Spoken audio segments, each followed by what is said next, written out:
শ্রমিকরা অর্থহারে অনাহারে থাকছে। আজকে 18 বছর অতিবাহিত হওয়ার পরেও চালকদের 5,000 গাড়ি বাস্তবায়নে বাধা প্রদান করছে ওই মালিক সমিতির নেতৃবৃন্দ মধ্যযুগীয় কায়দায় নির্যাতন নিপীড়ন করছে চালকদের উপরে।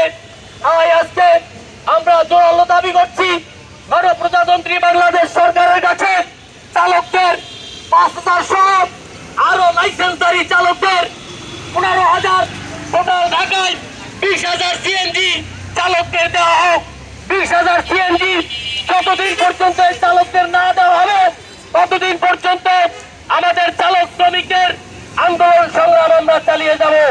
সংগ্রামী বন্ধুগণ, এই ঢাকা শহরে আমরা চাই একই মালিকের একাধিক গাড়ি যাতে না থাকতে পারে।